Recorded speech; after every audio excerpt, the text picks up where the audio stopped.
Good morning and good evening. The interpretation rooms are open. If you want to go over there. And Omar, I think you can start recording maybe in the main room. Yeah, good.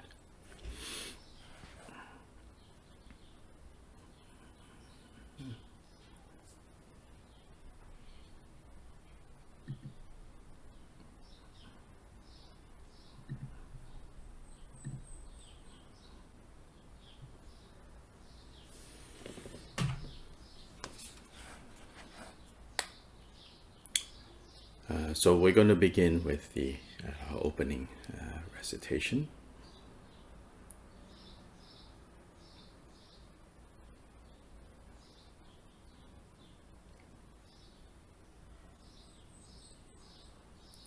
Which is aspiration bodhicitta and action or applied bodhicitta, followed by refuge, and then the four immeasurable minds.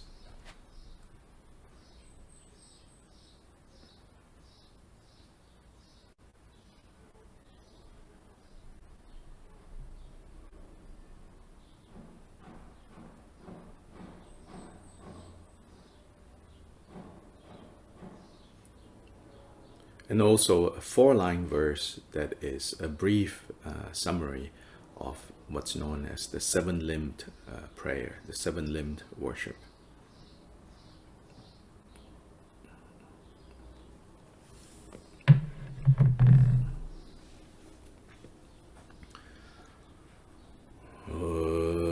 Dala dhamma jebe dra nobar jebe ge tarpa dang tam je gembe bardu chopra jeba tham je gize jebe manang kadang nyambe senjen tam je dewa tham den tungya dang de nirdu lana me bhayang Batra sobe chanchu rinpo je dobra je dala dhamma jebe dra nobar jebe ge tarpa dan tam je gembe bardu jobra jeba tam je ge se jebe manang kadang nyambe senjen tam je dewa dan den dunga dan Nudu lana me payang dabra sobe chanchu rinpo je dobra je dala dhamma jebe dra nobar jebe ge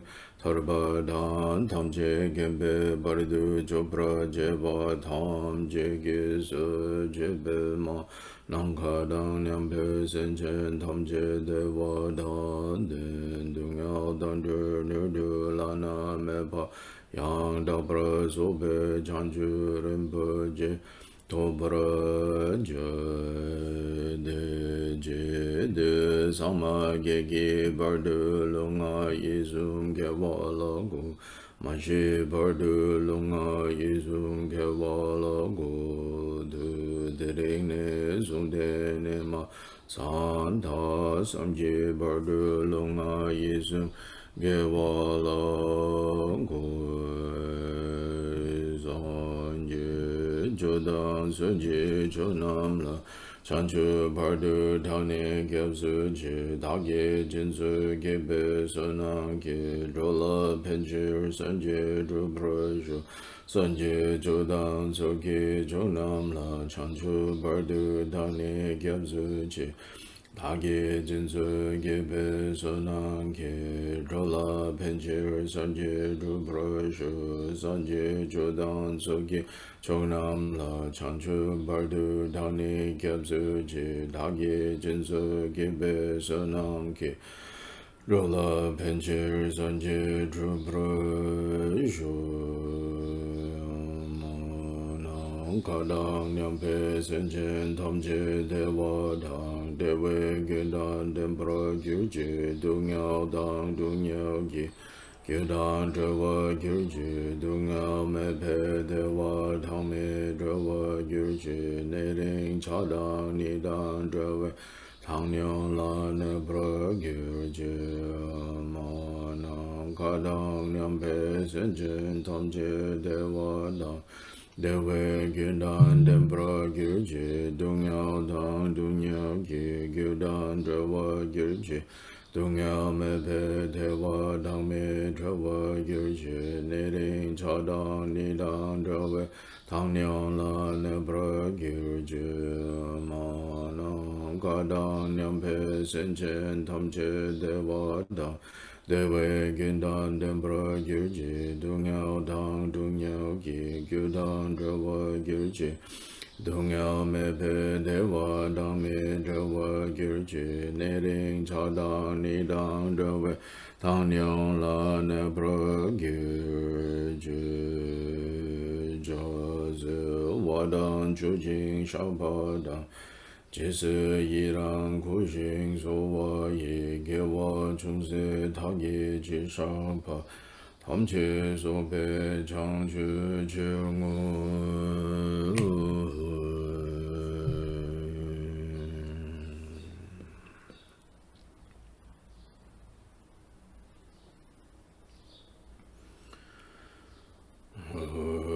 Durje Chanchen Dele Narodang Mami Dabo Badu Jiten Gonga Densun Den Sabe Lame Shab Sanchu Lama Yidam Chogyong La Soba Depso Da Jijin Chilo Gyab Rengi Dome Samling Gen Drape Dunsun Yong La Gyat Sume Gyab Badu Jin Chang Pa Jiten Gumpa Shala Dedu Tatu Sam Gyagyo Leme Jinji Lo Shi Tu Jijin Nengi Ma Basene Kyang Sem Da De Du Dobra Jin Chilo Hong Wa Jin Yu Jin No Chang Sang Pe Ma Ge Sa Tung Po La Ya Sen Chu Gen Gan Jum Pema June Shishu Dragu Dugandu Mampungo Gege Jason Ta Doge Jelo Jishu Zoguru Pema Se De Hong Omin Chuking Iki Podane Dusu Sanjin Kunjing Avone Ransen Chogunon Sum Ton Zebe Sobe Lame Shamla So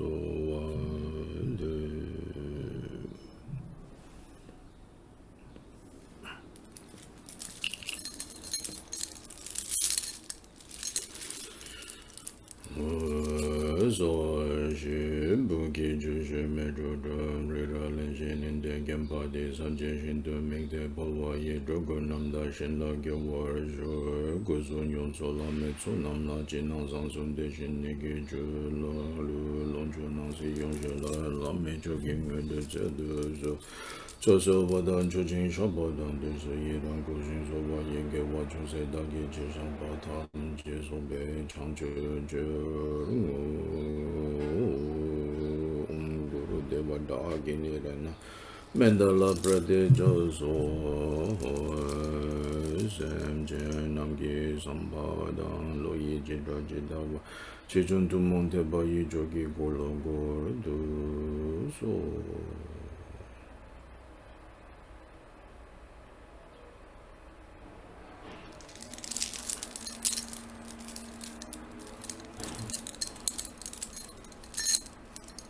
So for we are now today is the eve of Sagadawa, which this year the date for Sagadawa coincides with the Theravada observance of Vesak.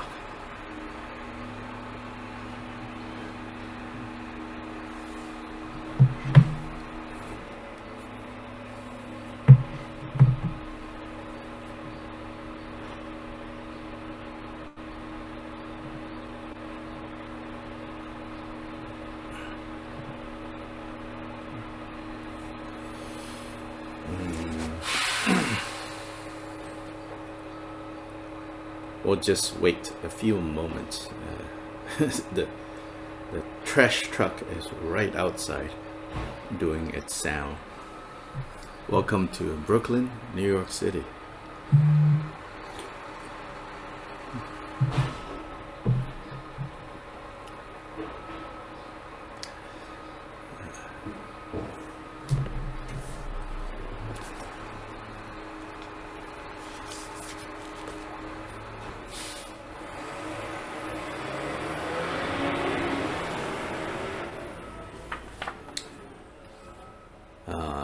So anyway, what I want to suggest is, in case you say, is there something I should do for Sagadawa, Sagadawa Duchen. Duchen is the great festival of Sagadawa, which is on the full moon. It's Sagadawa Duchen. So for Vesak, for Sagadawa Duchen, if you say, oh, is there anything that I should do on that day that is to add to what I normally do, then in the context of Bodhicharyavatara, I would say, please, if you want to, read, cultivate, practice chapter 2 and 3. The verses in chapter 2 and chapter 3.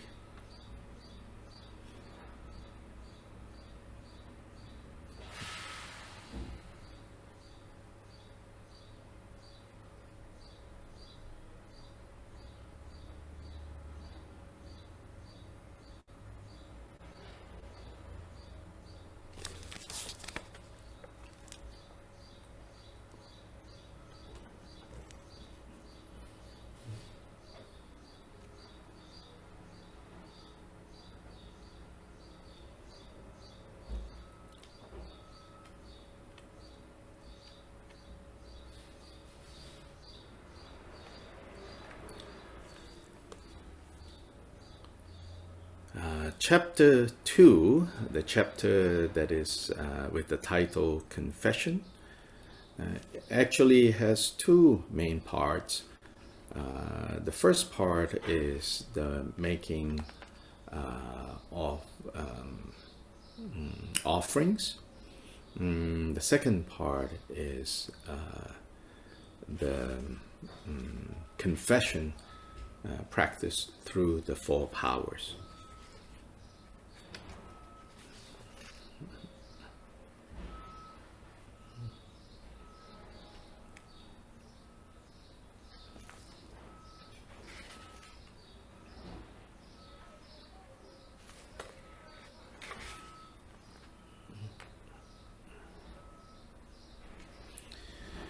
Then chapter 3 is the actual taking of the Bodhisattva vow, the making of the aspiration bodhicitta, and engagement and action bodhicitta in the form of the Bodhisattva vow.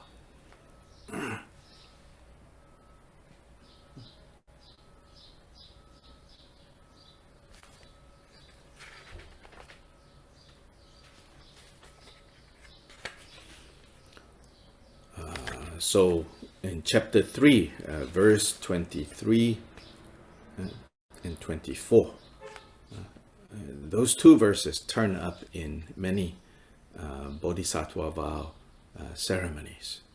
Those two verses, 23 and 24 of chapter 3.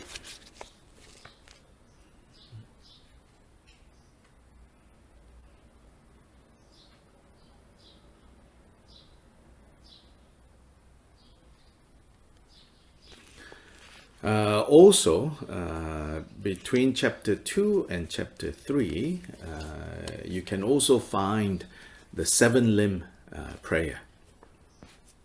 All the seven elements you can find in spread over chapter 2 and chapter 3.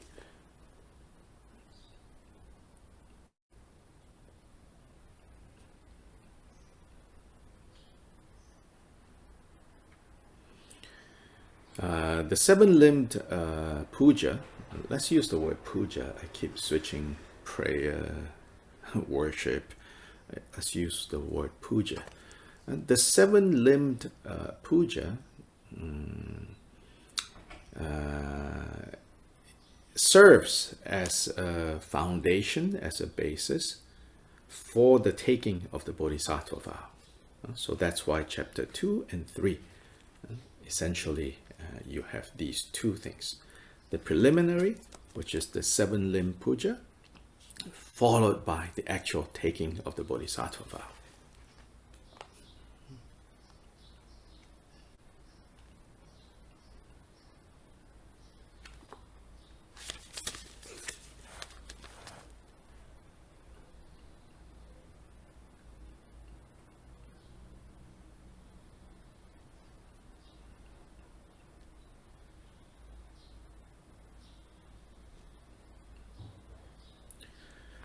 particularly for those of us who self-identify or identify with Drikung Kagyu, in the lineage of Drikung Kagyu, it's worth pointing out that if you read Kyopa Jigten Sumgön's earliest biography written by his nephew, you will find that more than anything else mentioned in that biography is his constant practice, performing, contemplating of the Seven-Limbed Puja.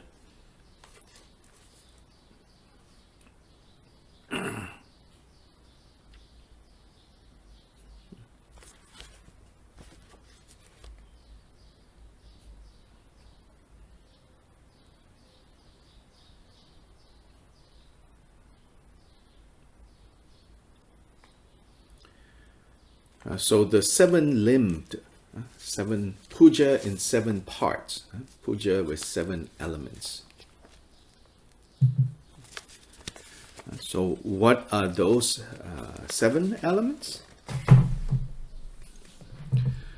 So those seven elements, the most famous summary of those seven elements is found in this longer aspiration prayer known as the king of aspiration prayers, said to have been uttered by, first uttered by, first said by, first done by the great Bodhisattva, Samantha Batra.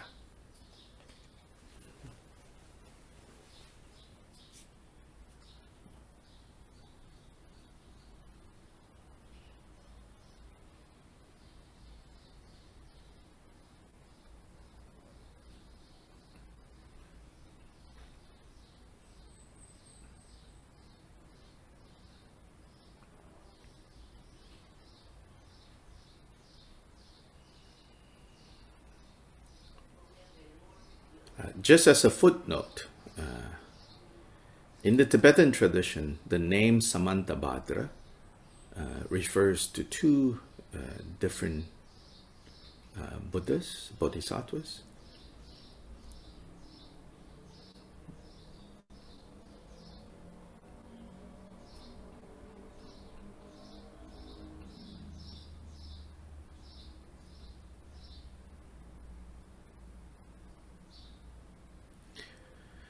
In the Nyingma Dzogchen traditions, Samantha Batra, the primordial Buddha, is called Samantha Batra in the Nyingma Dzogchen sources.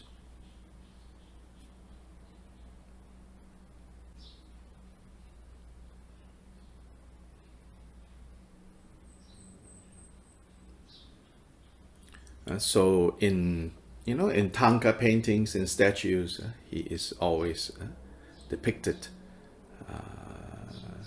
like the form of a Buddha, except that he is naked and often, blue in color.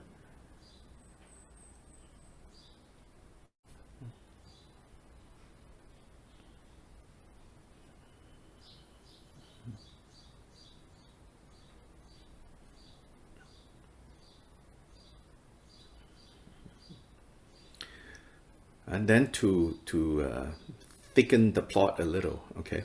This is so that, those of you, because now we have social media, we like to share images, pictures, So if we're going to do things like that, we should know what we're doing, okay? So Samantha Batra, the primordial Buddha, often mentioned in Nyingma Dzogchen traditions, he is naked and blue in color. Yeah. Then, if it is a Bonpo representation of Samantha Batra, often you see hair, like long hair, a little bit on both shoulders. A little black on their shoulder. And that's often, you see that in Bonpo representation. Because in Bonpo Dzogchen text, they also call the primordial Buddha Samantha Batra.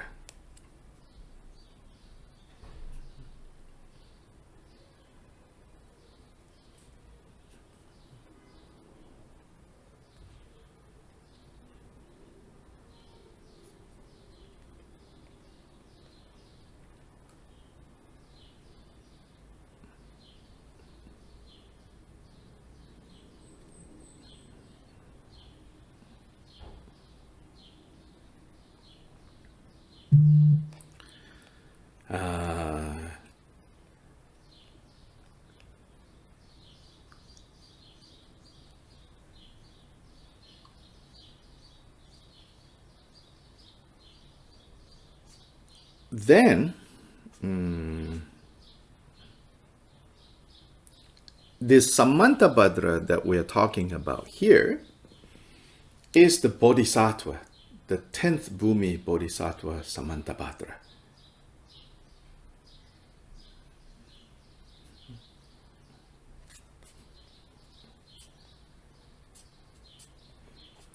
And he is found in many sutras and tantras.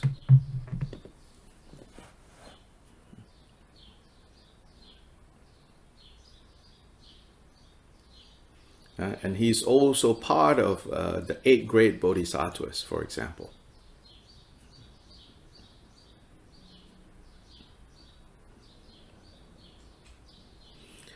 He is the bodhisattva that embodies the great aspirations.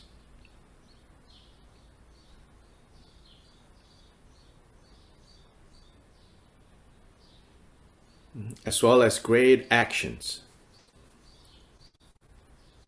great practices. And the greatness of his practices, of his aspirations and practices, is said to be summarized in this King of Noble Prayers, King of Noble Aspiration Prayers.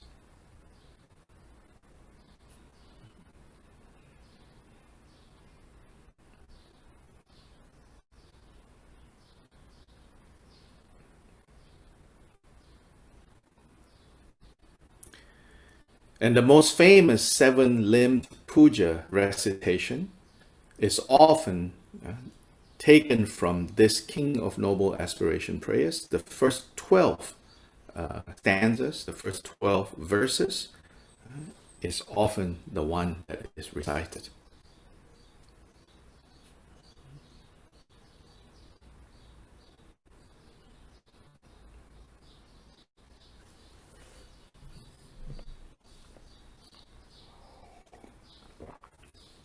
The last verse of these 12 verses is the verse for dedication, as well as the verse that summarizes the 7 limbs, the 7 elements.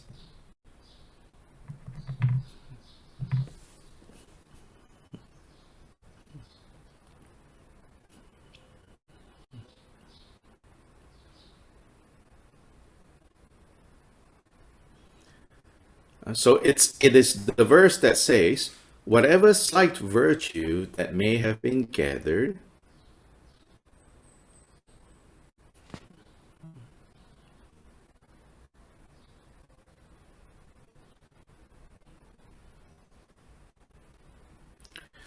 through prostrating, that's the first.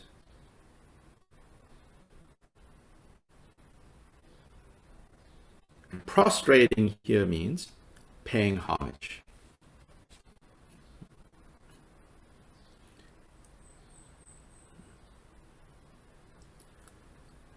Offering, making of offerings. Confessing, rejoicing,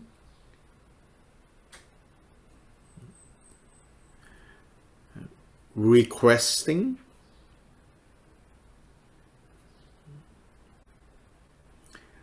And requesting here is requesting the Buddhas to teach, and then beseeching.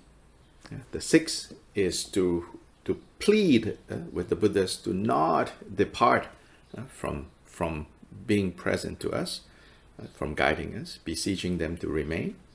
And that's the sixth. And the seventh is, I dedicate to complete Buddhahood. That's the seventh.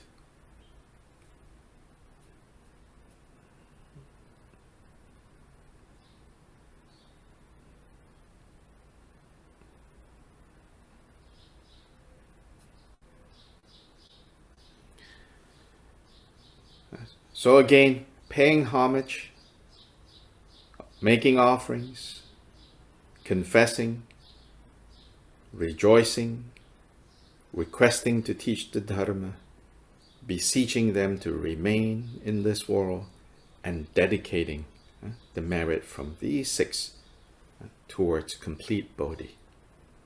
These are the seven limbs.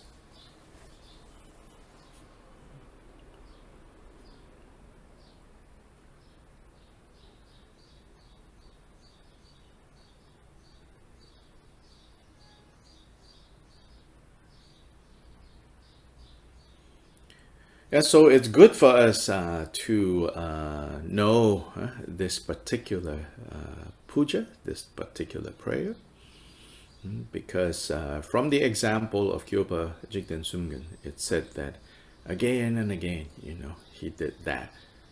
Whenever he was waiting for his teacher Pamodrupa to start teaching, he will get to the gathering earlier, sit down, as other people might be chit-chatting or doing whatever they do. It's said in his biography, he will always do this sevenfold, this seven-limb puja. It says that he will do at least 6-7 times, sometimes 20 times, sometimes 100 times, depends on how much time he has. He will sit down and he will recite this seven-limb puja. So again, like I said, for those of you who feel a sense of closeness, a warmth towards Kyopa Jigten Sumgen, you should know that this is what he did. Also, in his biography, it says, one time, because of the actions of certain prominent disciples of his teacher, Pamodrupa, because it's basically that disciple, one of the key disciples of Pamodrupa, bought something from Jigten Sumgen and bought it very cheaply. So Jigten Sumgen had a very, kind of like, this guy is so greedy, I say, just pay what you can. And then, he paid, next to nothing. So then Jigten Sumgen said, this is terrible, If the chief disciple is like this, then what to expect from all the others, Then later, he caught himself. He said, oh my gosh, here I am, came all the way from Eastern Tibet, even before meeting the Lama, I already let this experience poison my presence here. So it said that he went to every one of Pamodrupa's disciples, and in front of them, he will do the seven-limb puja. Everyone, as his way of purifying and cleansing his view.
So learn, learn the wording, the words of the Seven-Limb Puja, whether the summary in 4 lines or the famous 12 verses from Bodhisattva Samantha Badra's King of Noble Aspiration prayers.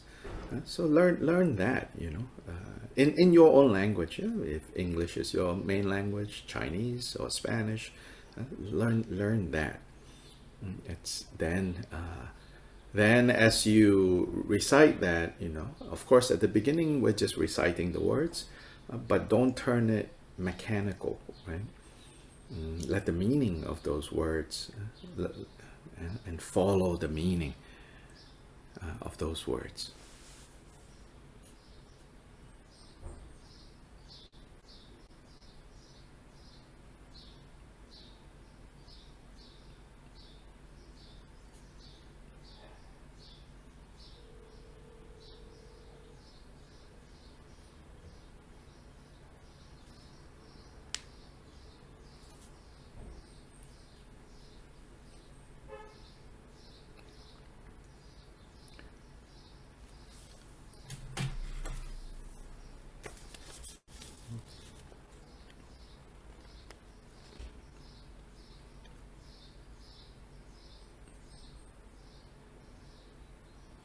So spread throughout, again, now coming back to Bodhicharyavatara, across chapter 2 and chapter 3, basically, another way of understanding chapter 2 and 3 is there is the Seven-Limb Puja as the foundation, and then as the ngondro, as we would say, ngondro is foundation. Yeah? So Seven-Limb Puja as the foundation, as the ngondro, and then the taking of the Bodhisattva vow as the main part. So this is chapter 2 and 3.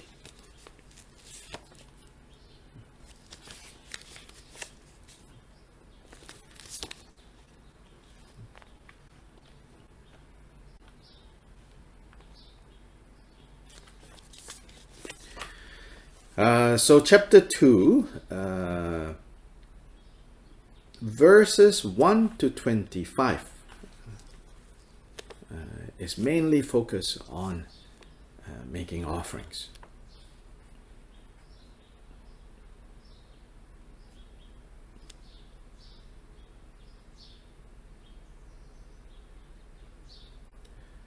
In the context of the 6 perfections, the 6 paramitas, the making of offerings is a branch of the cultivation of generosity, the cultivation of giving.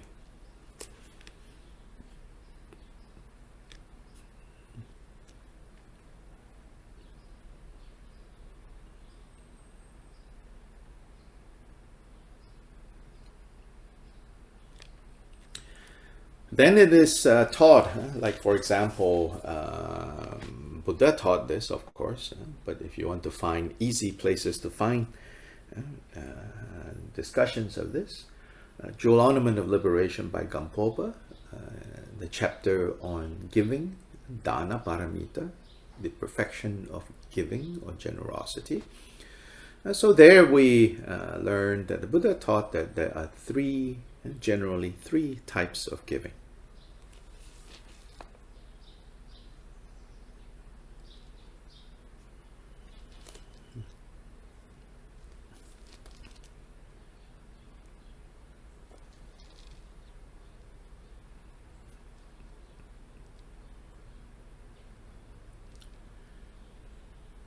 The giving of material objects that are needed by others,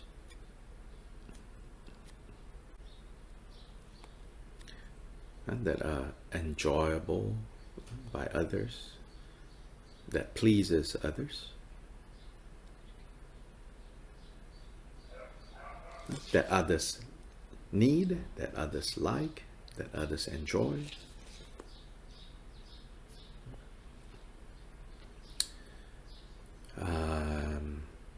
Then the giving of what's called fearlessness, the second kind of giving.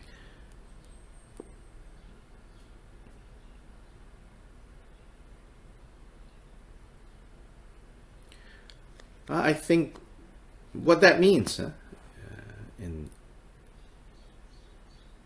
in terms that we can more easily understand, it means, giving others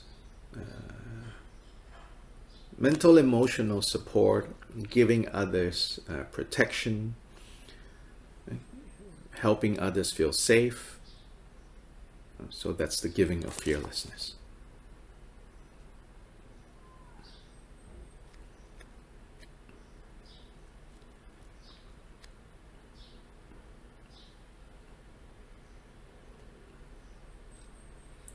Offering kind words, consoling those who are, sad, being there for a friend.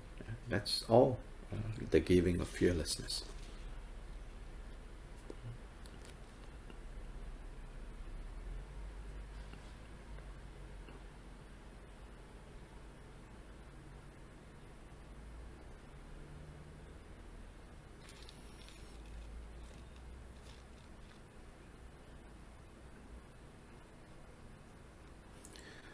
The third type of giving is the giving of Dharma.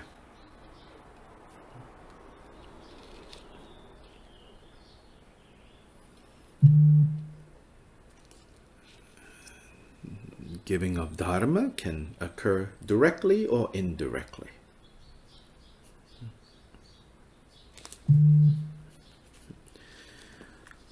And we need to have skill to know when it's appropriate and useful to give Dharma formally, and when it is not, and when it is necessary to give Dharma indirectly,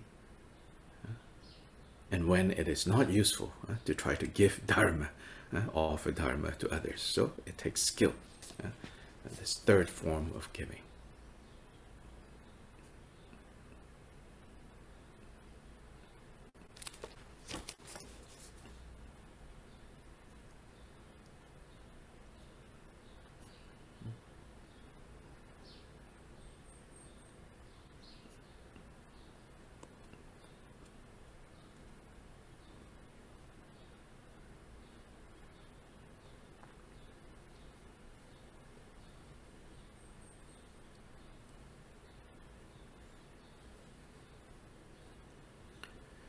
Then in terms of giving also, you can also say that there are two forms of giving in relation to who you're giving to.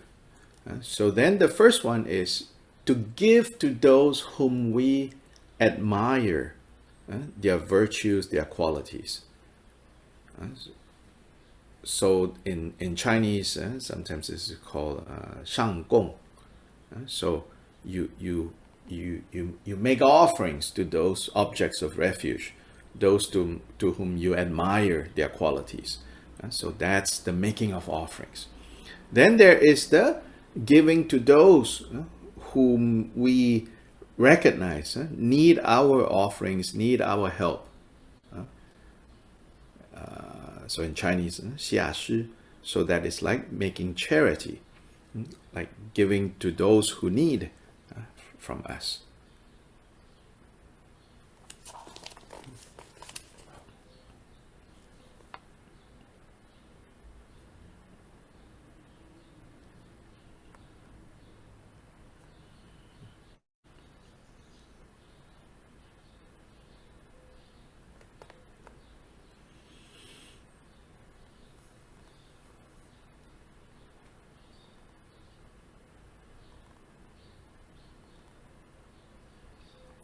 So in Tibetan, these two are called chupa and jinpa.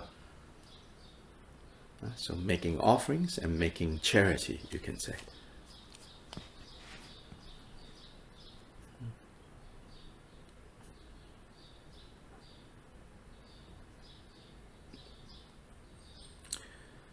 Then another aspect of giving or offering, it said that when we engage in giving and offering, especially when we engage, like say in this context, in the Bodhicharyavatara context, the offerings is offering to the objects of refuge, right? So when we make offerings to the object of refuge, it is important that we kind of do it with what's known as the three purities. Stainless in three ways.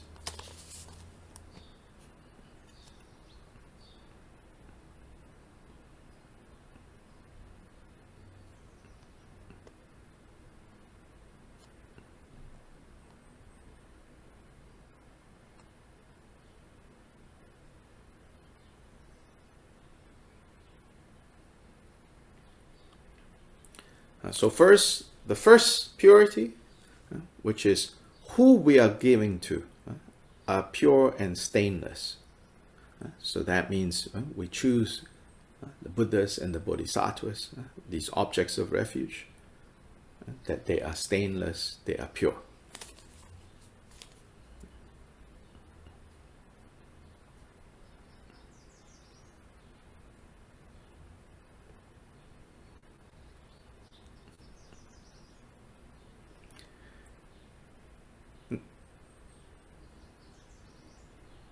Now, with this first one, you might think, oh, Buddhas and Bodhisattvas, of course they are stainless, of course they are pure.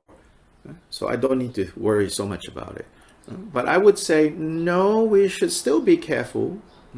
And what I mean here is not be careful that, oh, what if, who you think is Buddha is actually not Buddha. I'm not so much talking about that. I'm talking about the way you offer and how you perceive. So in other words, that even if Buddha Shakyamuni is standing in front of us, if we perceive Buddha Shakyamuni and think, oh, Buddha Shakyamuni has these faults, those faults, these faults, those faults, if we're finding faults with Buddha Shakyamuni, then, even if it is Buddha Shakyamuni in front, who you're giving to, in that sense, it's not stainless.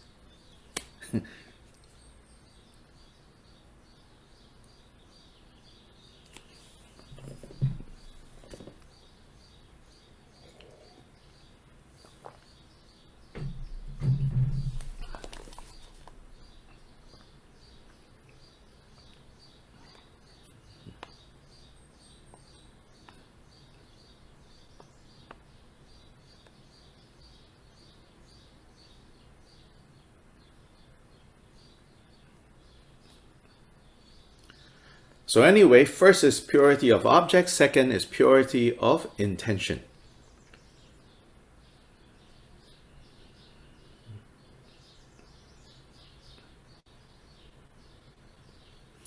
So don't give with expectations, don't give with agenda.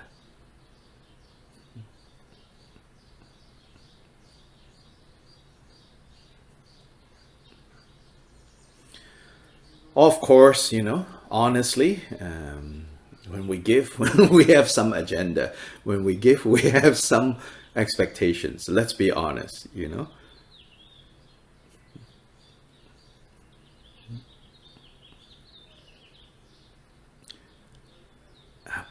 But we should recognize, all these agendas, all these expectations, they can spoil this giving.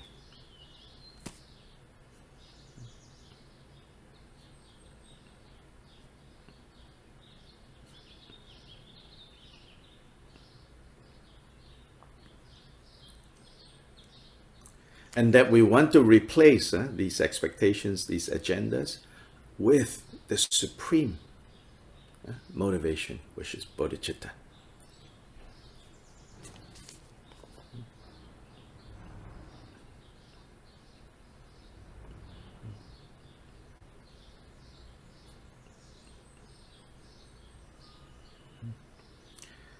Now again, footnote, okay? Please try to remember, bodhicitta is not just compassion.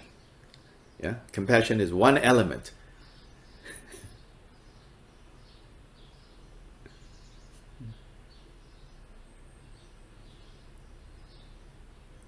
I cannot emphasize this enough, throughout studying Shantideva. Yeah?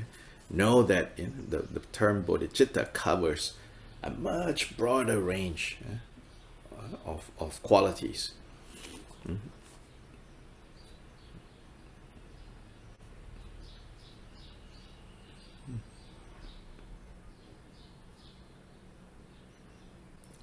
One side of bodhicitta is love and compassion. Another side of bodhicitta is wisdom.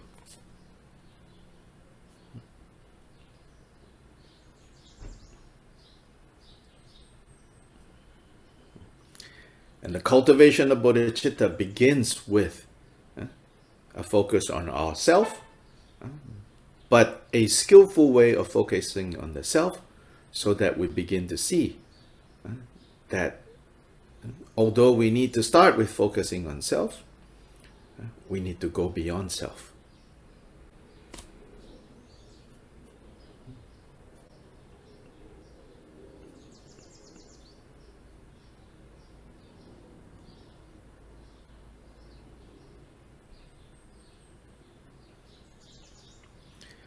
In order to achieve the great self.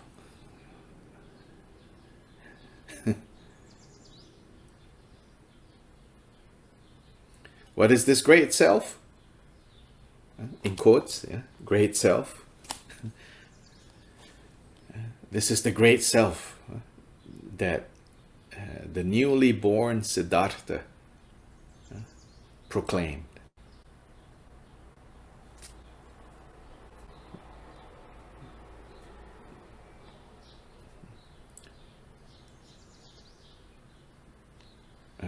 It is said that baby Siddhartha, when he was born, he could walk, and he took 7 steps. And when he took 7 steps, it said that each step he took, a lotus blossomed to receive his foot. So he took 7 steps, it is said. Then when he took 7 steps, after taking 7 steps, in some accounts it says he took 7 steps in the 4 cardinal directions. So when I read about that, I always try to think, so that means he went da da da da da da da da da da da da da da da da, and came back, right, to the same point. If you go 7 to the east, 7 to the south, 7 to the west, 7 to the north, right? So he went back to where he was first started. Then it said he raised one hand pointing to the sky and one hand pointing to the earth, and he says, up in the heavens above and down here on earth, I am supreme. And that's the great self.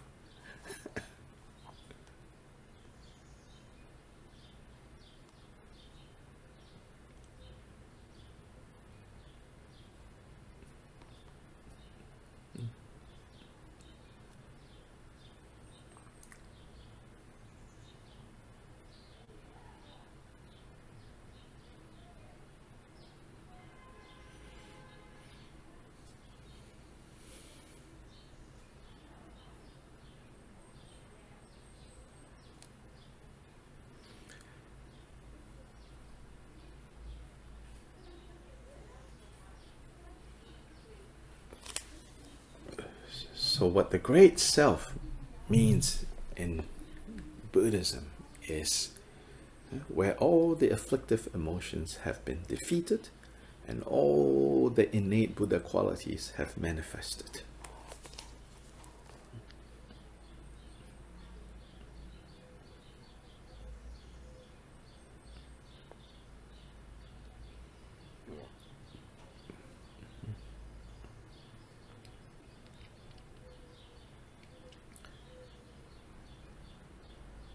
Purity of self, purity of intentions, the second. Then the third purity is the purity of what is given.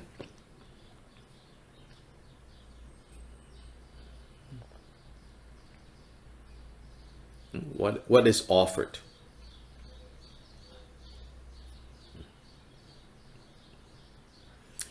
Obviously, don't offer anything that's going to harm the other person.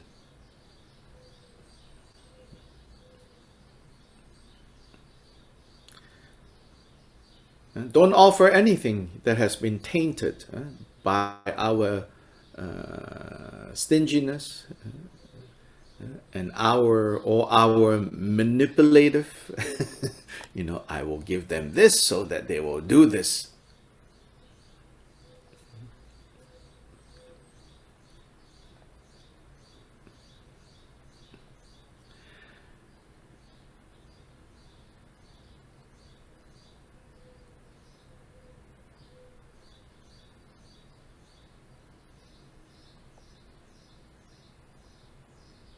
Don't give things that you have stolen, that you have deprived, forcibly deprived others, that belong to others.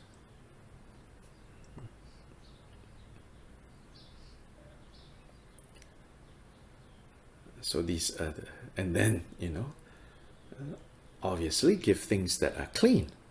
Don't give people, things that they have to clean.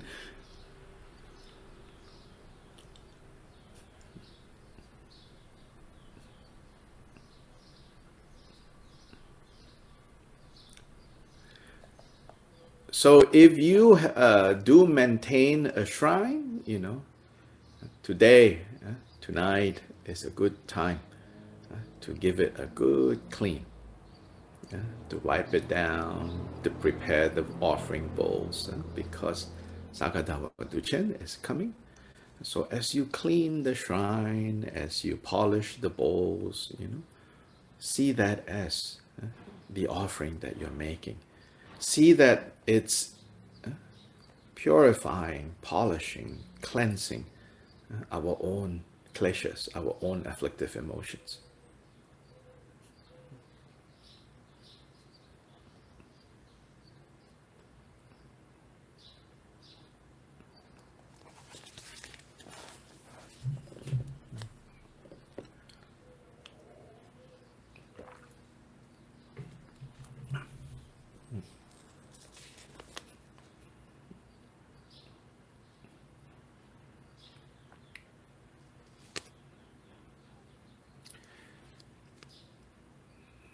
Do it with care, do it with devotion, do it with mindfulness. Do it with mindfulness means do it with presence of mind. Your mind should be here, should be present, not somewhere else as you are cleaning your shrine.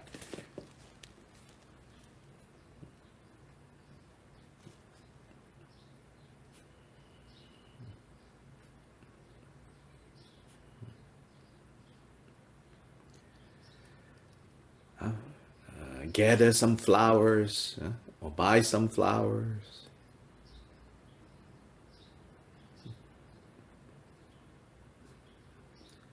Prepare some offerings, light a candle.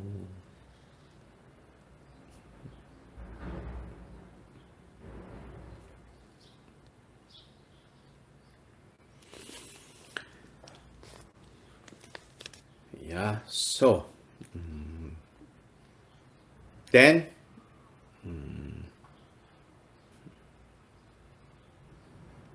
in Vajrayana teachings, we also talk about the 4 types of offerings in terms of outer, inner, secret, and ultimate.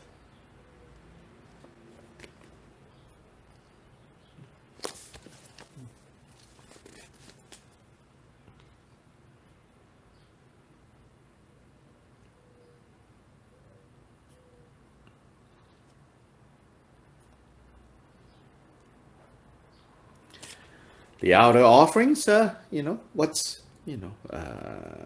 has form, the things that we actually offer. That's the outer offerings.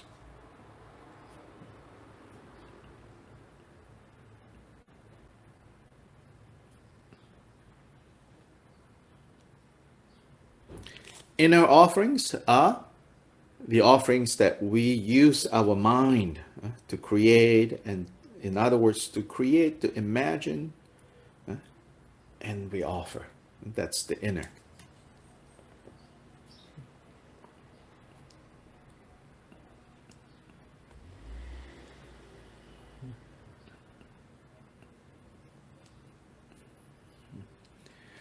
Secret offering is the experience of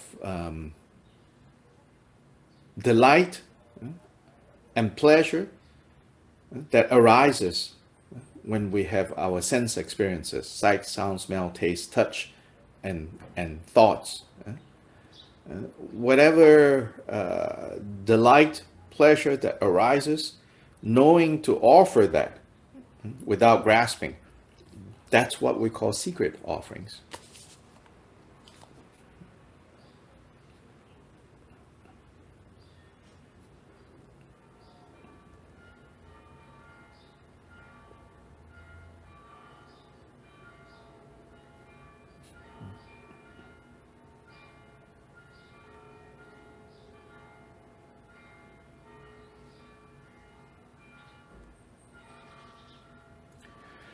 Then ultimate offering is the offering of the realization of reality as it is, seeing the true nature of things, various ways of talking about the same thing. That is offering our final kind of realization. So obviously the category of ultimate offerings has a range. On the lower end of the range is whatever kind of, you could say, spiritual realizations or experiences or insight that we have momentarily that can be offered, all the way to finally seeing reality as it is, face to face, realization of Buddhahood. That's the ultimate offering, the ultimate of the ultimate offering.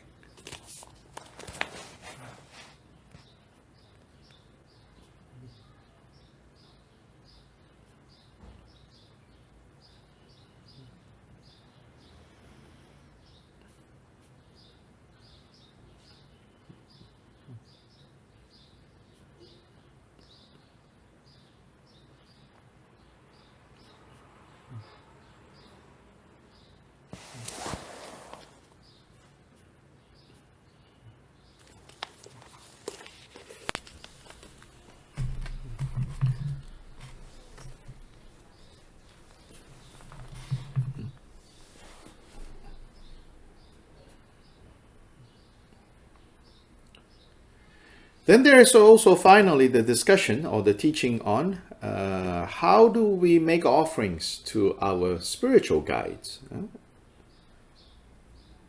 our teachers, our spiritual teachers.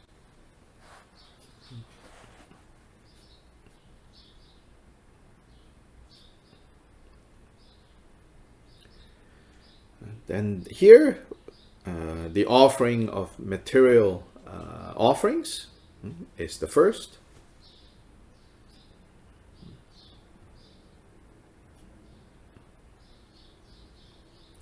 The second, instead of the general, which is the offering of fearlessness, right? Here is the offering to our guides, the offering of service.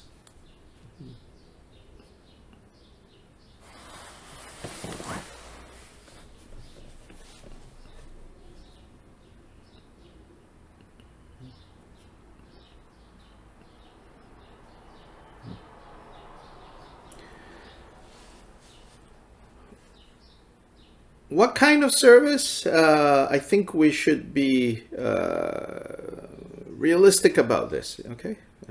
We should not create situations that can bring about problems. So here, service is to serve our guides, our teachers,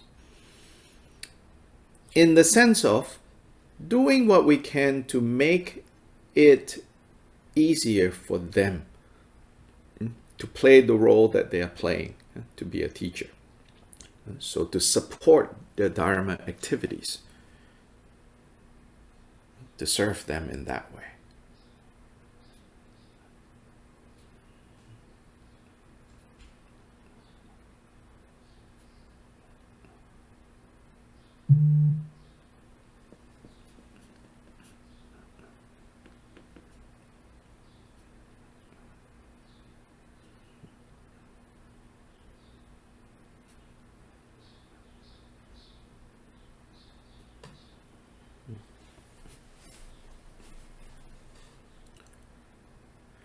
So to help make texts, to, take care of the Dharma Center, to do publicity, to do translations, to do interpretations, to do whatever is appropriate to make it easier for our teachers to share the Dharma with others.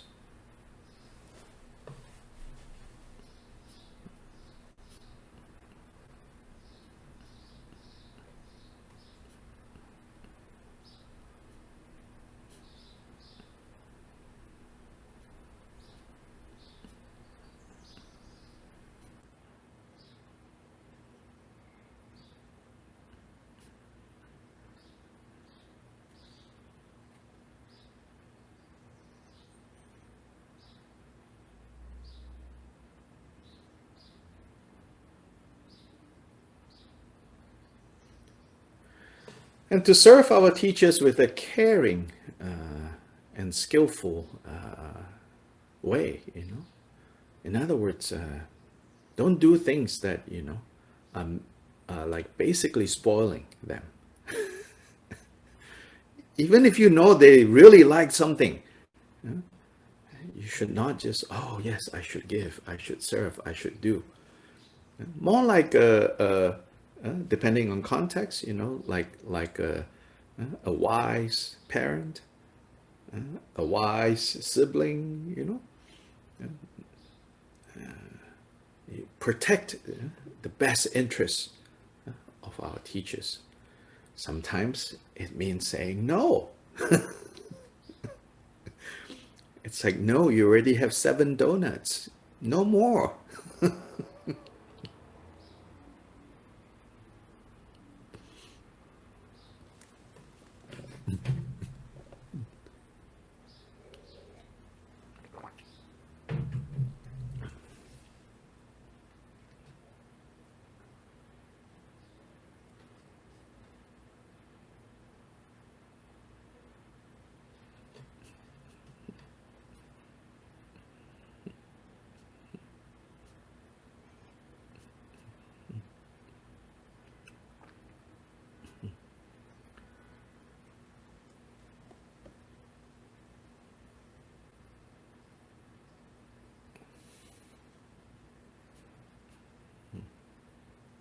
But often, in our own insecurities, in our own competitiveness, we see, our teacher, someone brought 7 donuts, and the teacher was enjoying it. And you're like, next time I'm going to bring 9 donuts, and to outdo, right, the other person, to please, to serve the teacher.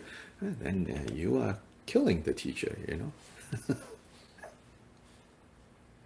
You cannot, on the one hand, beseech the teacher, please remain long, and at the same time, sending donuts all the time. It doesn't work like this,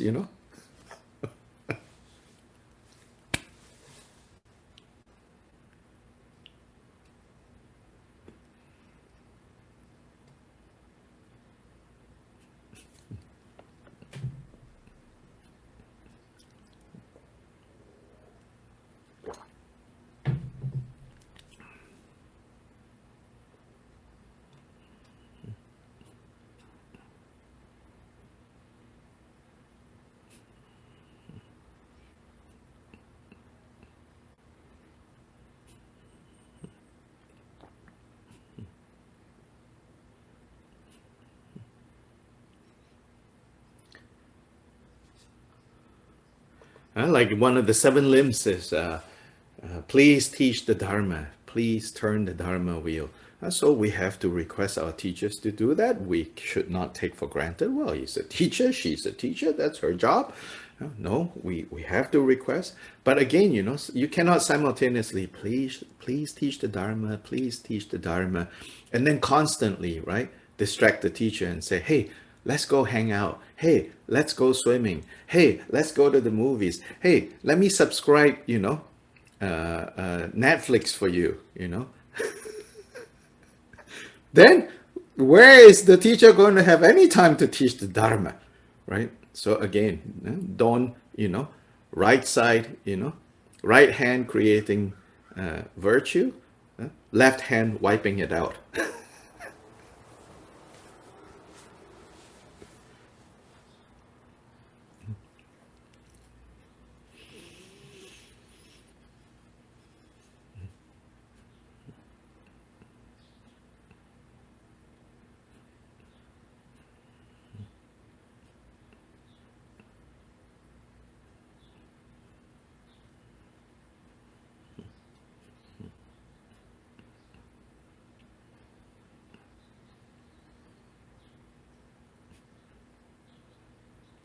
I literally know people who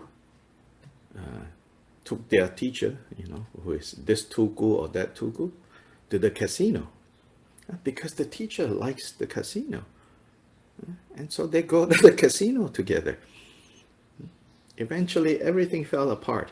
Karma is karma.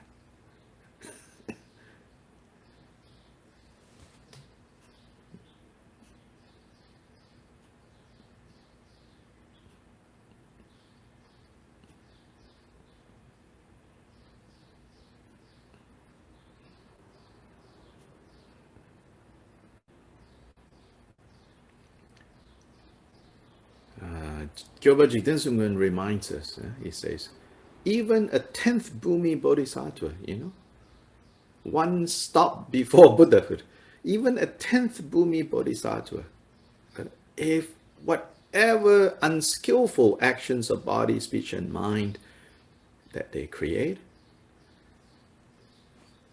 that karma will ripen.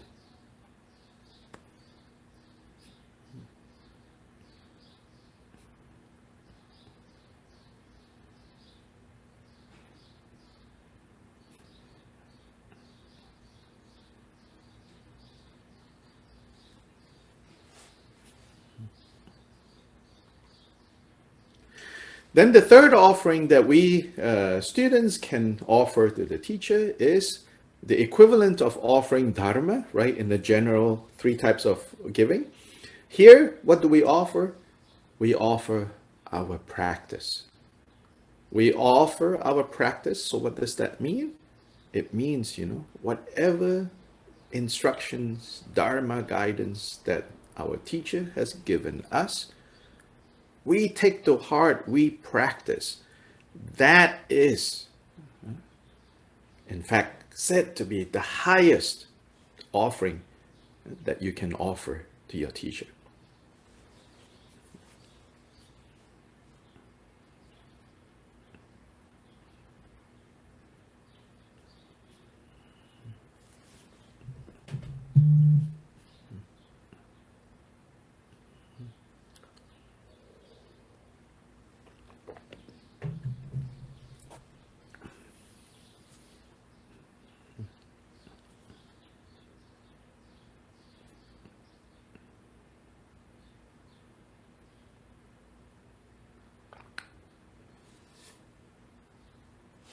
So that's the third and said to be the best type of offering that we can give our teachers, is to put the instructions into practice. And if there are teachers who don't seem to care that you put the instructions into practice and expect other things from you, then maybe, slowly but politely, kind of distance yourself.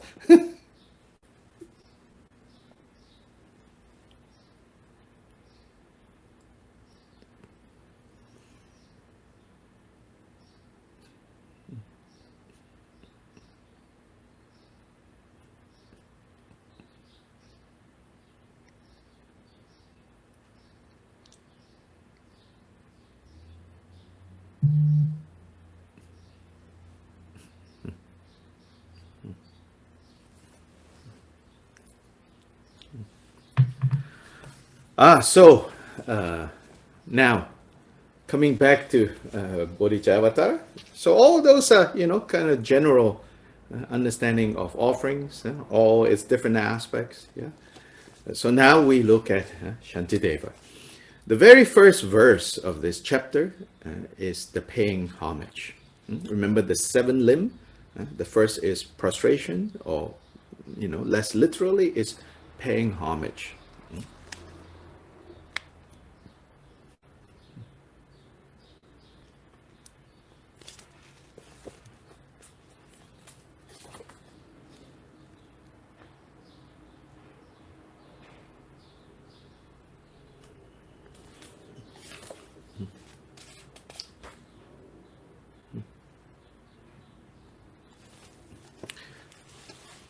So it says, so we can read together in the interpretation room, to the Buddhas thus gone one, and to the sacred Dharma, spotless and supremely rare, and to the Buddha's offspring, oceans of good qualities, that I might gain this precious attitude, I make a perfect offering.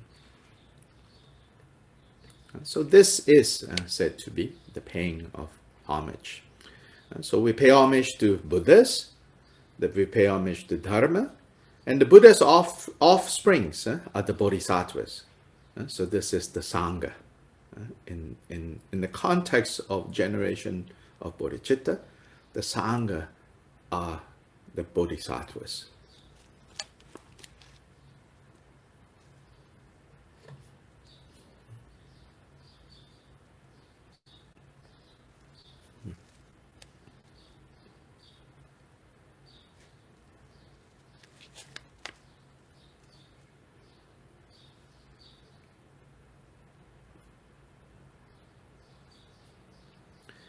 So that I may gain this precious attitude, that I may generate the Bodhisattva vow, first I pay homage to Buddha, Dharma, Sangha.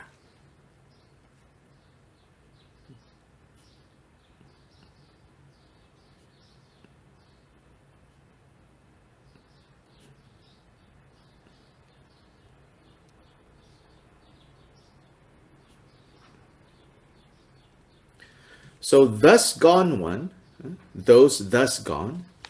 So that's Tathagata in Sanskrit.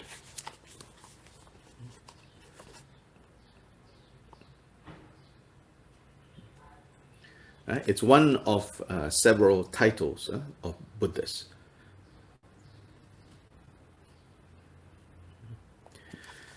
Tathagata in Sanskrit, the etymology can be explained in two ways. Tatha gata and tatha agata.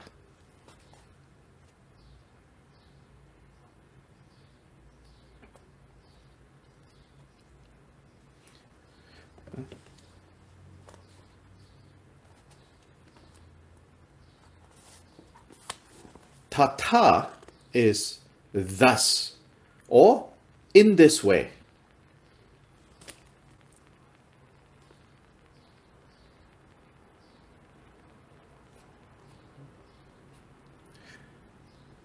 Gata is to go.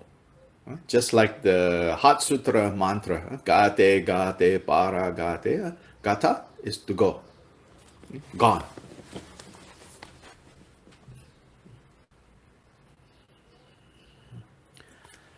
Agata is to come.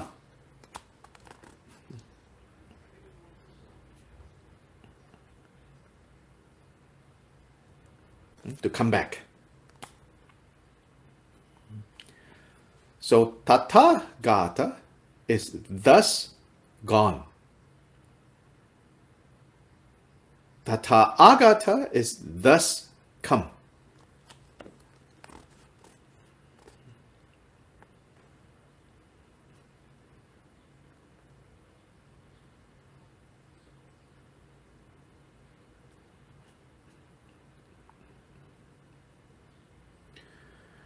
So Buddhas are those who have gone from the state of confusion to the state of clarity, thus gone by the power of wisdom.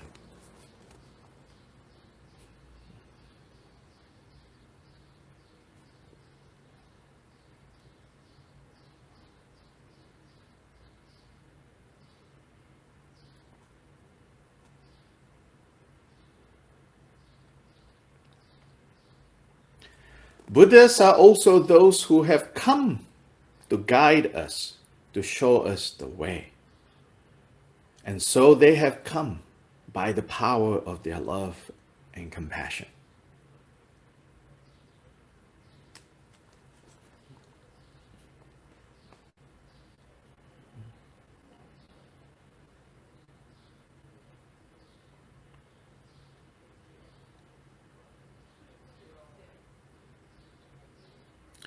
So Tathagata can mean both, thus gone, thus come.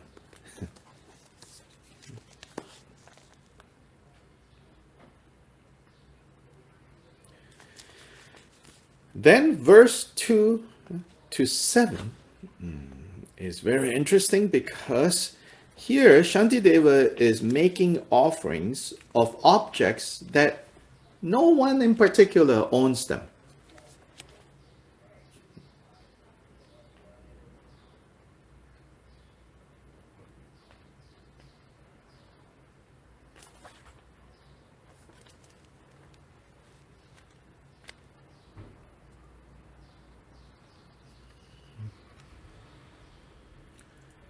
So this is, in a way, you could say, an easy way to begin practicing cultivating this giving, is to give things that no one in particular owns it. You don't own it. Nobody else owns it. So it's easier to give that.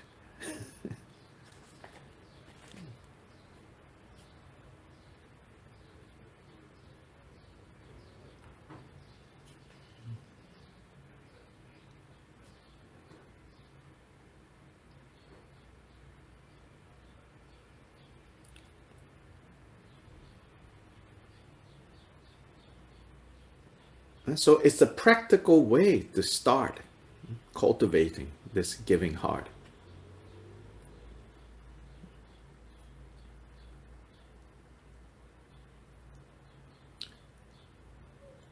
And this heart of generosity.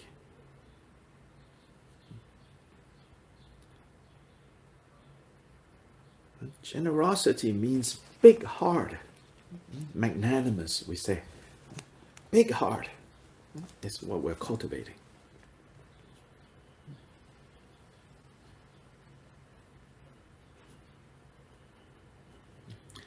Because if you don't have this big heart, right, how are you going to contain bodhicitta, which is so great?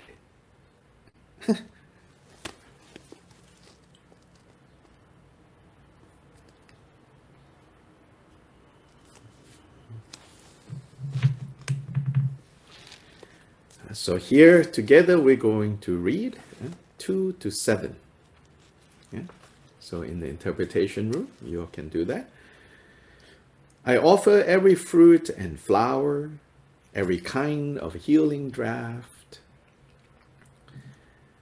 and all the precious gems the world contains, with all pure waters of refreshment, every mountain wrought of precious jewels, all sweet and lonely forest groves, the trees of paradise adorned with blossoms, trees with branches bowed with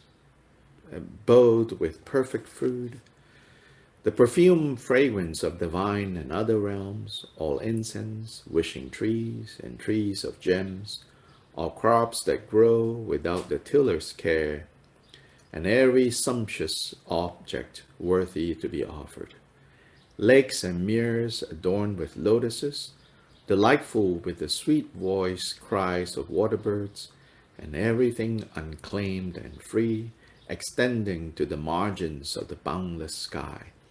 I hold them all before my mind, and to the mighty sage, the greatest of our kind, and to his heirs, I make a perfect offering.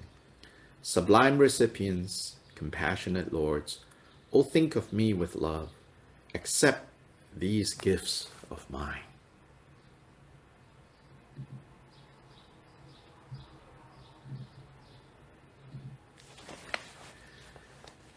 Yeah, so verse 6 first, it says, I hold them all before my mind, meaning I bring to mind, all these wondrous things. These are basically wonders of the world, both that we have seen before and those that we can only imagine.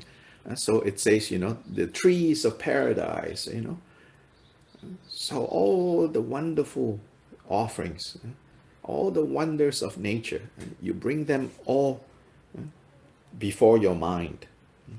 And then mentally you offer to the Buddha and the Bodhisattvas.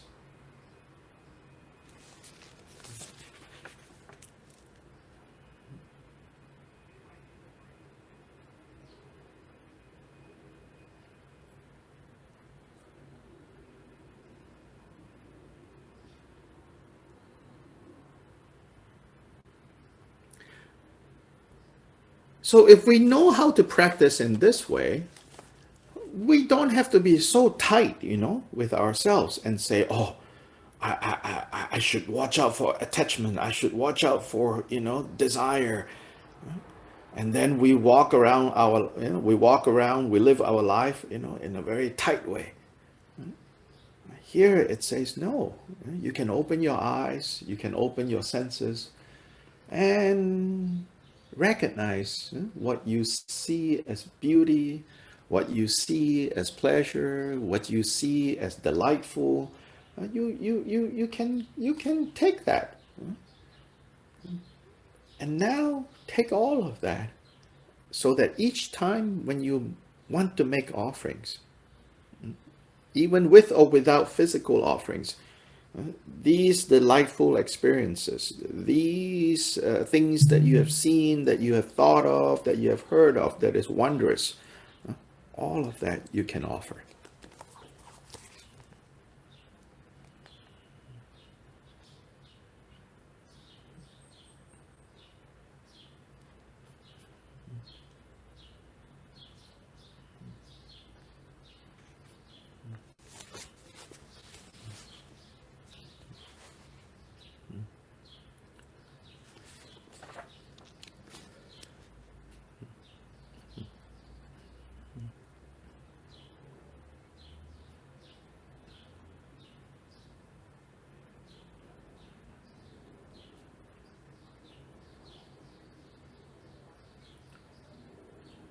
So now, like in Brooklyn, on my way to the subway station, I passed through this grocery in the corner with all the fruits, arranged nicely, and the vegetables. Then I cross the street, and there's a florist there with all the plants and flowers. Instead of walking like with, oh, I have to be mindful, I cannot, kind of very tight, no, you just look at all of that, and you feel like, oh, wow, there's abundance, then you offer them. And you go out, you hear, birds chirping, you offer that. And then you also, in New York, I don't know how many limousines the size of like buses, the length of buses I've seen, then all, you offer.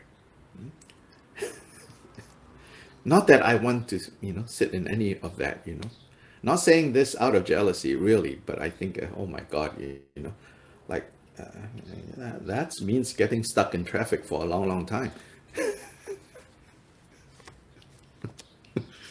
But someone else is obviously enjoying it, So you take that, you say, oh, whatever that person is enjoying, I offer that as well.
So here, I forgot to read verse 7. But verse 7, Shantideva says, "For destitute of merit, I am very poor.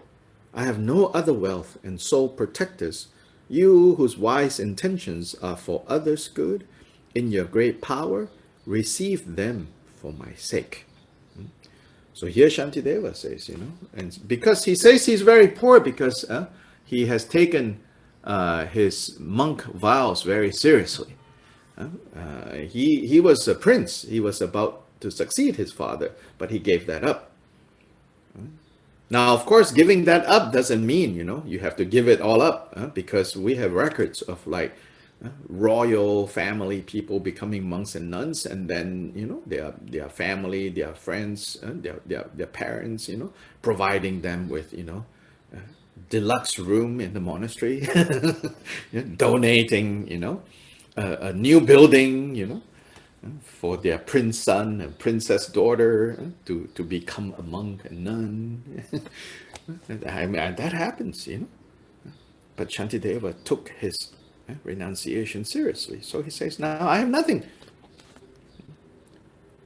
Aside from the 3 pieces of clothing, he says, I have nothing, so I'm poor. But he's showing here how you can be poor materially, but not poor in spirit, not poor in experience. And it's not that hard to not be poor in spirit. Not be poor in spirit in this context means there's so many things, so much wealth that you can have, that you can enjoy, that doesn't belong to anyone. Look at those things. Don't look at what you don't have. Look at what you can have. Take that and offer that, share that.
So without skill, without understanding, even if you're literally provided with, surrounded by a lot of wealth, your existence is the existence of a hungry ghost.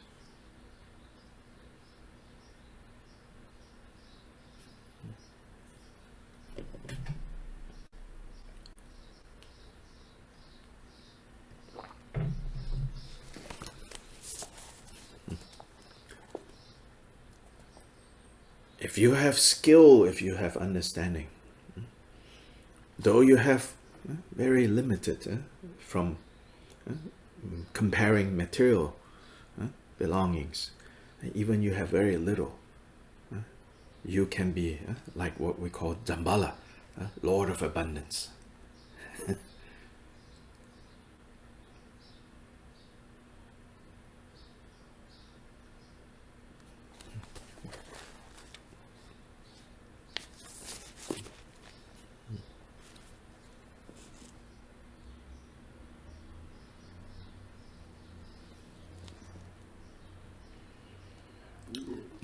From the offering of things that nobody owns,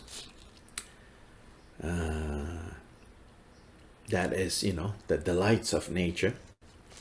Yeah, and if you pay attention, to these verses from 2 to 7, beautifully described, right?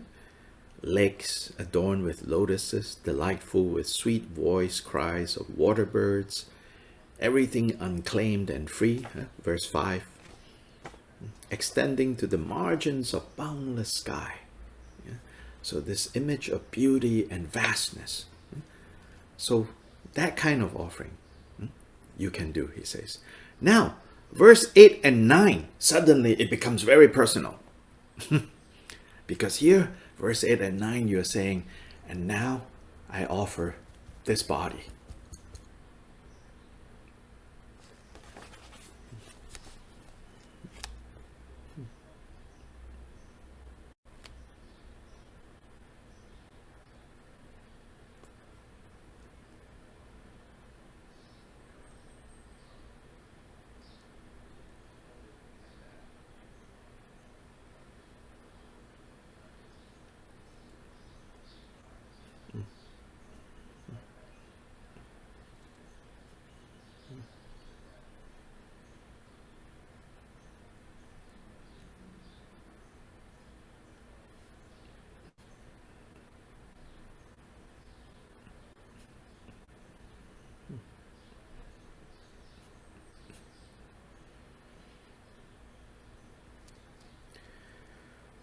8 and 9, you know, Shantideva brings it back to where we might feel, oh, I don't know. Yeah, the 2 to 7 is like this vastness, you know. It's kind of like, yeah, oh, feels really good, right? And then 8 to 9, yeah. If we pay attention, right, you're like, whoa, do I really want to do this? But it's important to balance the vastness of the first one. That is easy to make, but we forget, and nonetheless we forget that the first type of offering we can make. But now the second kind of offering, which is this. So he says, we can read this together. Enlightened ones and all your Bodhisattva heirs, I offer you my body throughout all my lives. Supreme courageous ones, accept me totally, for with devotion I will be your slave. For if you will accept me, I will be undaunted by samsara and will act for being's sake. I'll leave behind the evils of my past and ever after turn my face from them. Turn my face from them. What's them? The evils of my past. Turn my face from them in the sense of not creating those causes again, of course, but it also means not be burdened by the consequences of those evil actions. Meaning, you know, those evil, those bad causes, those unskillful causes that have been created already, if they do ripen now, I know not to be burdened by them.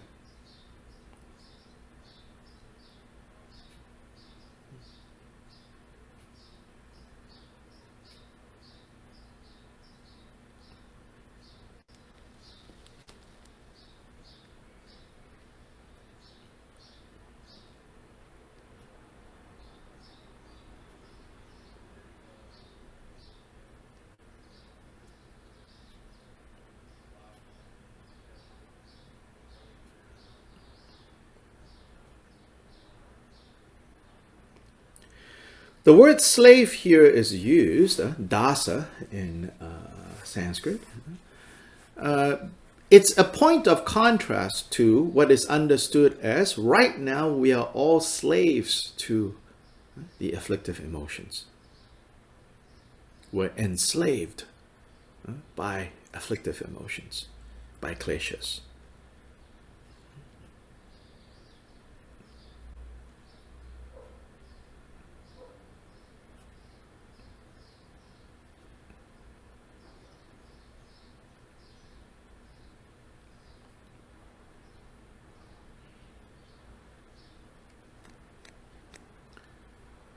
And because of the afflictive emotions being our lords right now, negative karma, as in causes, were created.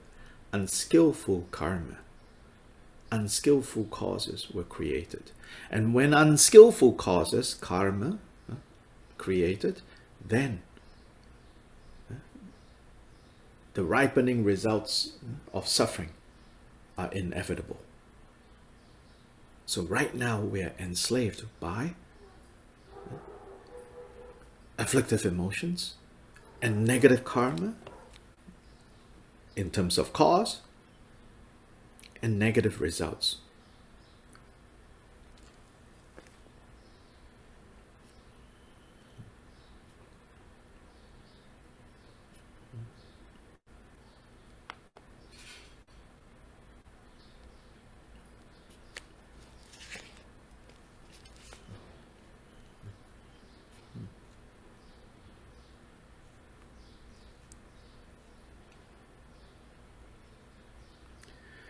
But now here, in giving your body, in pledging this body to a different master, which is the Buddhas and the Bodhisattva heirs. So now we have switched masters.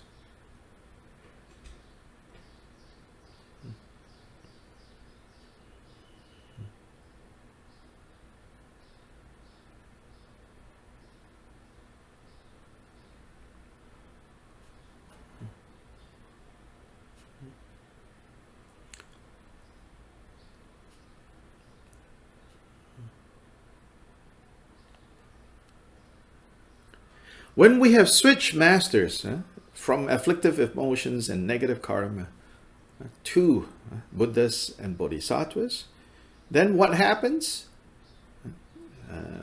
Shantideva tells us, now I will be undaunted. Verse 9, I will be undaunted by samsara and will act for the sake of beings.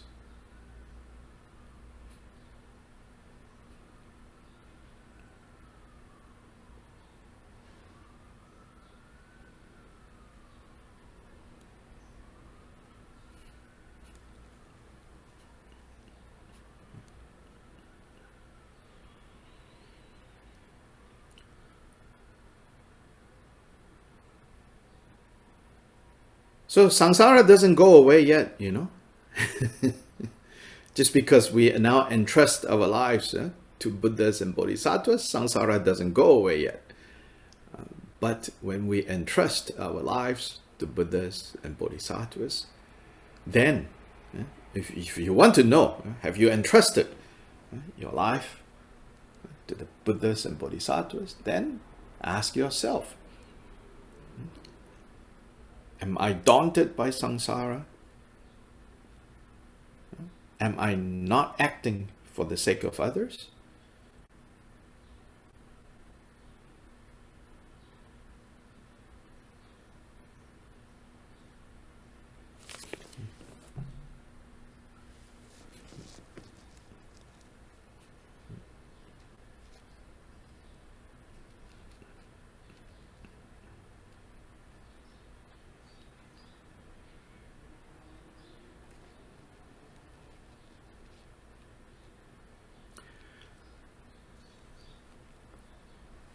So this last line in verse 9 say, I will ever turn my face from them. That means turn away from the evils of my past, the kleshas and the negative karma. I turn my face from them. This is turning away, turning our minds. So the four thoughts that turn the mind is how we turn away from the evils of the past.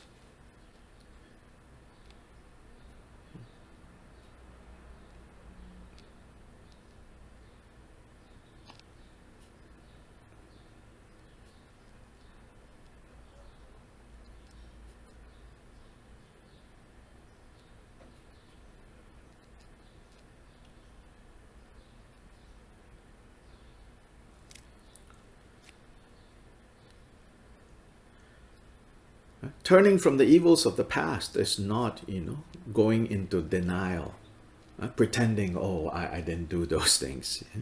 It doesn't mean that.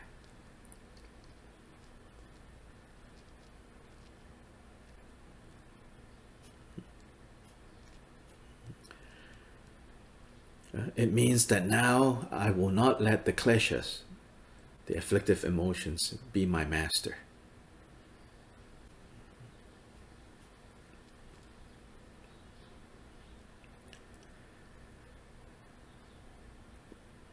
And whatever negative causes that I can destroy before they start ripening, I will do that.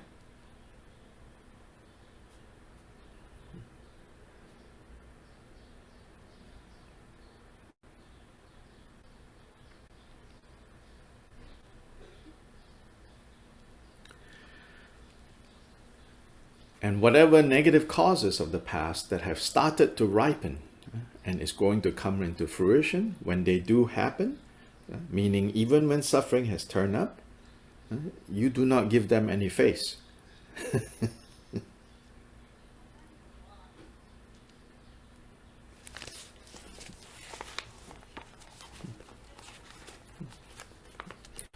Not giving any face to the suffering that has turned up doesn't mean, you pretend it's not there. It just means, you will not, feed them, entertain them, and make them move in,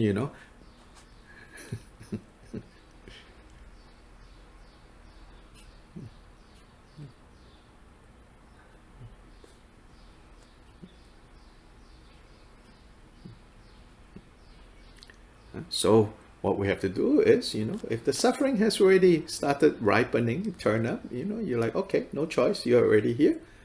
But when your expiration date comes up, please expire.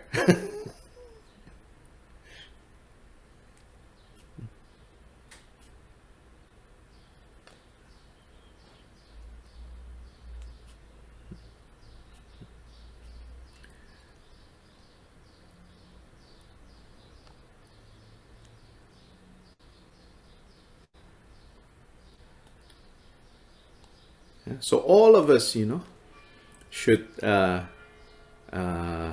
check, all the different sufferings that we are currently experiencing.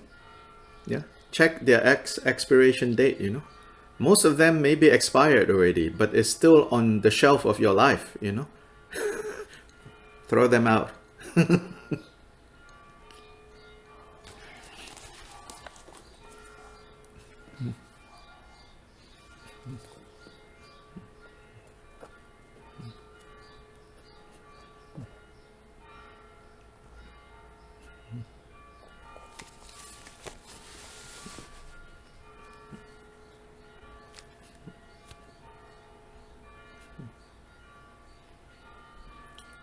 All suffering, and for that matter, all happiness, all suffering, and then all the happiness that we experience in this cyclic existence, in confused existence, they all come with expiration dates.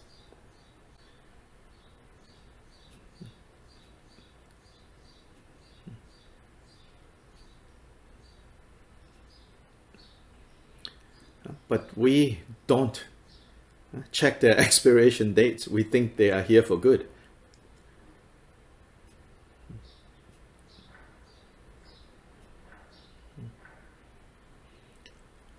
So the suffering that we still keep on our shelves, they grow even more and more yucky.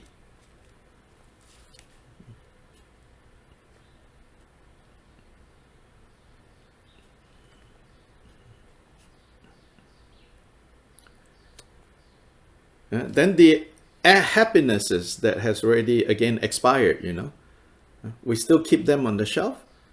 Then what happens is we cannot really eat that anymore, and there's no more space for new happiness to turn up.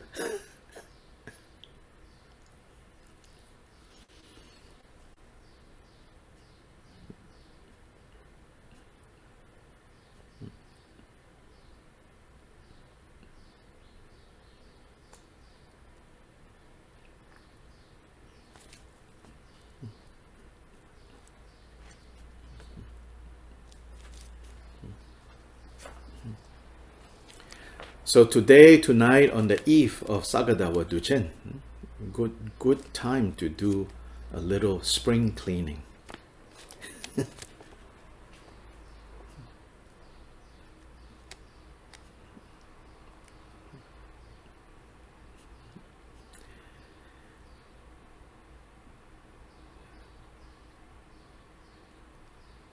in Japanese tradition, the birthday of the Buddha the festival is also called Hana Matsuri, which means flower festival.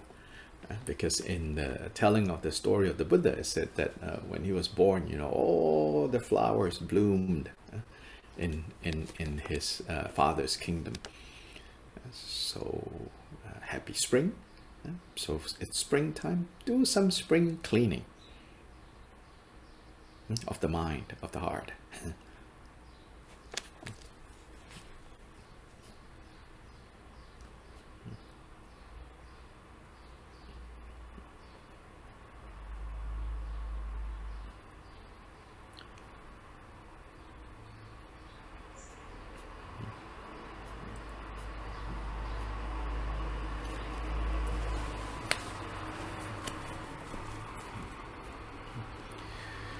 The Buddhas and Bodhisattvas' greatest desire is the desire for us sentient beings to be free from confusion and suffering.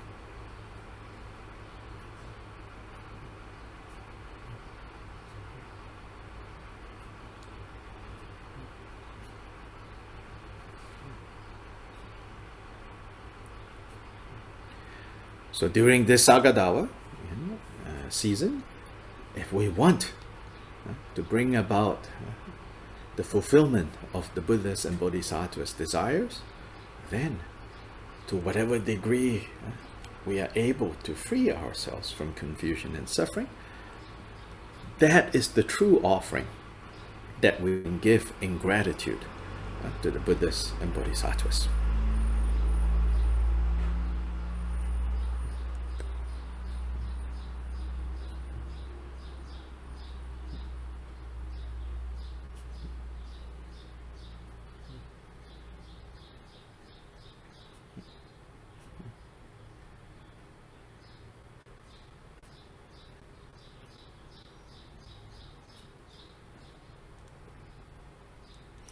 Good, I see a question. Please go ahead.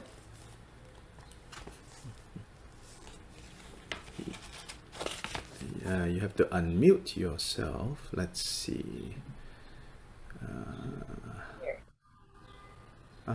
Yep. I'm unmuted.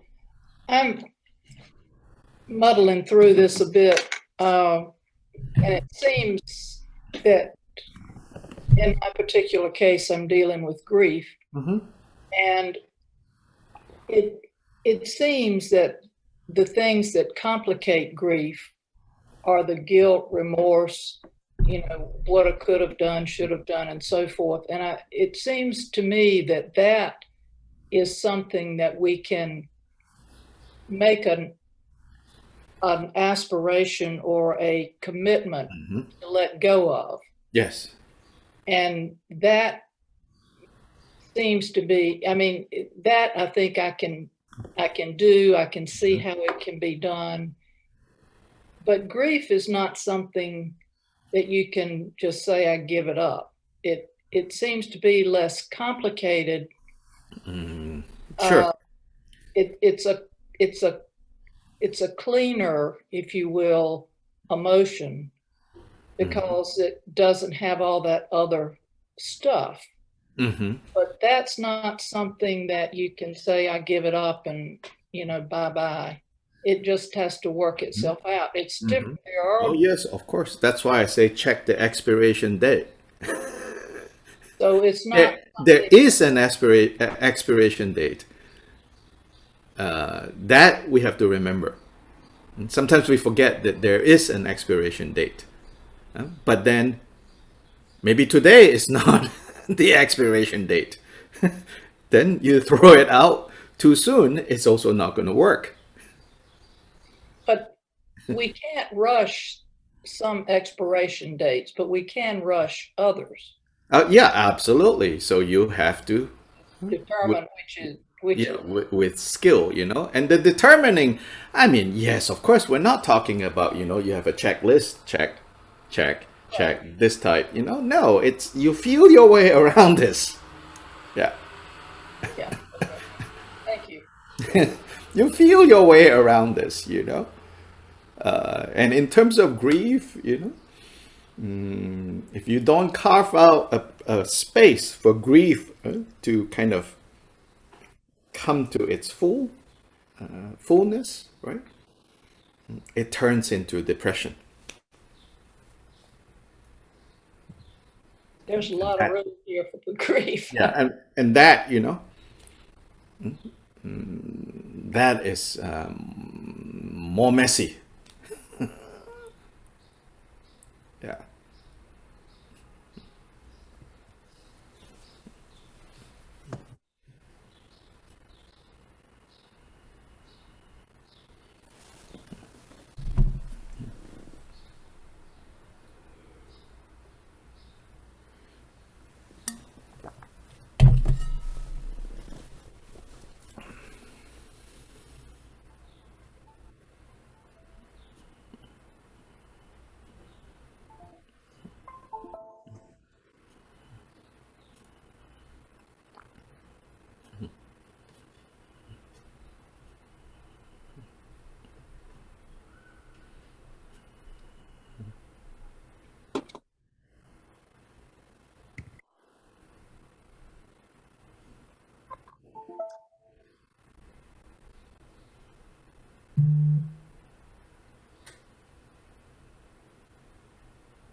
So we have once again reached the end of today's class.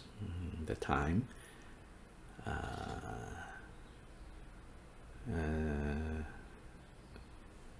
Tonight, for us in the Western Hemisphere, or tomorrow morning for those of you in Asia, there are two things that I want to call your attention to.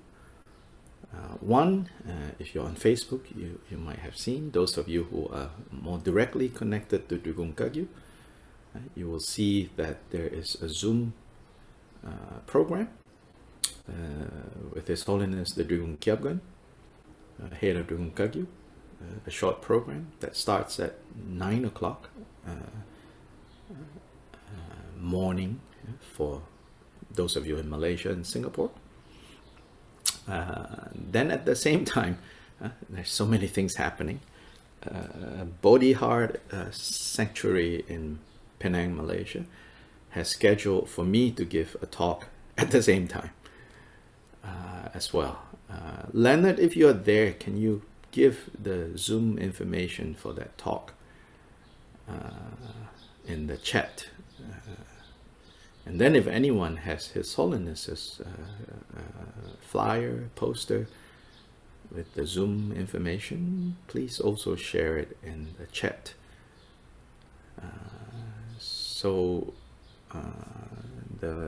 What I'm doing at the same time, so Leonard just shared that. Leonard is one of the coordinators at Bodhicharyavatara Sanctuary. So what I'm doing is I'm giving a talk on with Buddha as my refuge, I shall walk without fear, timely reminder for challenging times. And then Jesper just shared His Holiness's program, and that's the Zoom ID with no password. So we conclude with the Bodhicitta dedication, which says, excellent and precious Bodhicitta, where it has not arisen, may it arise. Where it has arisen, may it not decline, but increase higher and higher.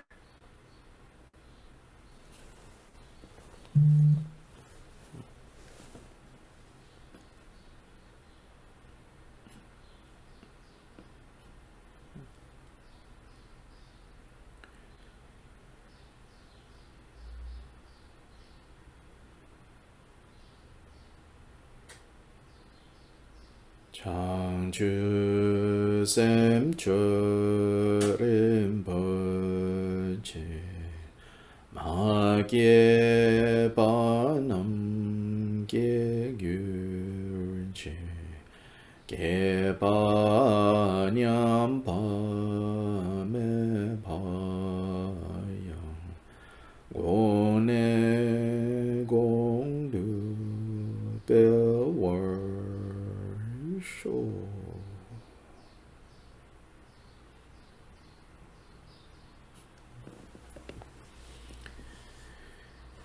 Okay, have a good day, have a good night, all of you. Ta-ta. Happy Wesak. Happy Wesak. Happy Sakadawa Duchen. And this class continues on Saturday. Thank you, Dr. Lee. Okay, bye-bye. Gracias. Thank you. See you soon. Gracias. Gracias.